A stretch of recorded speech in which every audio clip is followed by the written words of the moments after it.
like to look for a moment at the first reading. The first reading is the story that incidentally is basically behind the Feast of Hanukkah.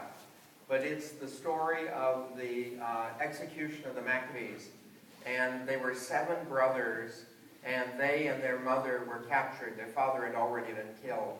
And they were trying to get the people to eat pork publicly as a sign that they had abandoned Judaism. And so they killed the sons one by one, and finally the mother as well, because they would not go along with the idea of eating pork. And one of the things that I think is interesting about that story is the ease with which the sons answer when they are confronted with the idea of the eating of the pork. It just doesn't occur to them that they should eat the pork. We're told in the book of Genesis, do you remember that one of the temptations the devil gave to Eve was you will have the knowledge of good and evil. And so that, they ate the apple because they thought the knowledge of good and evil was a good thing to have. But as a matter of fact, the knowledge of good and no knowledge of evil is the best thing to have. The knowledge of good and evil sort of complicates life.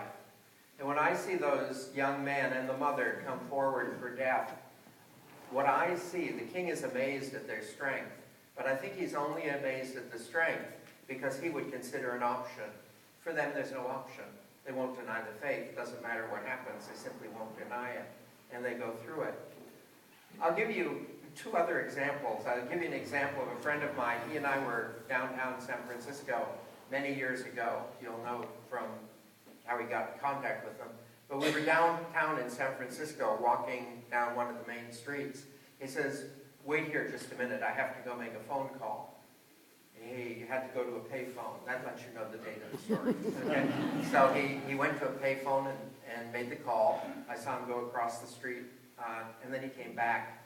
And the reason he came back was we were passing an antique store, a beautiful store, and the lock on the door was open. Whoever had closed it up that night had put the padlock on, but hadn't locked the padlock. So it was sitting wide open, and he had called the owners. I might have called a moving van, but he called the owners. It never occurred to him, there was no discussion or anything. As soon as we stood there, immediately he went over.